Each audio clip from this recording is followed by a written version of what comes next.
BeyondGymWalls.com. This is William. Hope y'all are having a wonderful, wonderful day. It is a beautiful sunny day here in Newport News, Virginia. But who cares about that, right? What I want to talk to you about are straps. I think I've made videos in the past, and I wrote an article on how I feel about them, when to use them, when I don't use them, how you should never use them, and all different kinds of opinions on them. And then you can find all different kinds of stuff all over the internet and what people are using them for, what's the best way, why you should, why you shouldn't.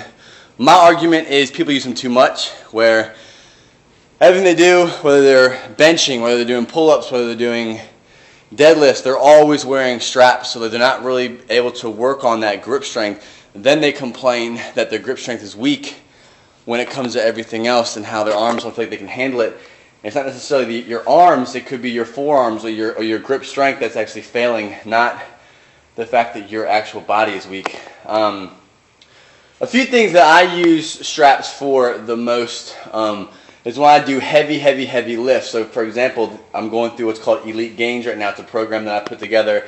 It's a 3-month program, and it's an amazing mass gainer that we're working through now. So when we do dumbbell rows, when I do weighted pull-ups, stuff like that, I'm using straps, because one thing, especially even for like lat pull down, some people can use a lat pull down machine and do them very well, and they can really get a good they can get good tension in their lats when they do those. I can't. For some reason, I'm weird and my body is just shaped awkward, maybe, I don't know, but I don't ever get sore there. So when I do them, I do good form. I can, believe me, my form is pretty good. I just can't get that activation back there. So what I do is I put straps on. So I take the focus away from my arms, away from my grip, and I try to focus more back on my lats, and it's actually helped me. I'm trying to transition away from that and being able to use just my hands and those straps, but it's going to take time, which is cool, because I'm building up that good muscle control and that technique. Other thing is when I use dumbbell rows, heavy rows,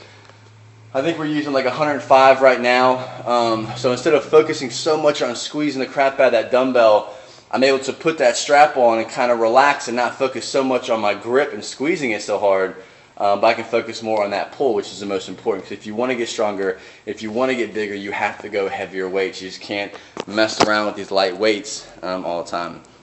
Okay, so stuff like that, deadlifts, I'm kind of up in the air with it. I like to use chalk for deadlifts. I don't like using my hands, or I don't like using straps when I do deadlifts. I'll do that. I will use them, but it's not for a specific reason. I haven't really kind of zoned in on how I feel about deadlifting and with straps all the time, unless you're doing an insane amount of weight. If you're over 400 pounds, you know, and you're my size, I think, you know, straps would be pretty cool. But if you're doing under that, I mean, why really bother? I mean, if you can lift 315, you could, and you're my size, you don't really need straps, I don't think. But that's my opinion. Okay, so that's what I use straps for. Hopefully you're not wearing them out. Hopefully you don't wear them for every exercise that you do, because again, you want to build that strength up. You want to build your forearms and your wrist and your grip. So use them sparingly, but use them when it counts, when you're doing those heavy lifts and you're trying to focus on that muscle and not your grip. Okay, BeyondGymWalls.com. Thank you again for watching, guys. Peace.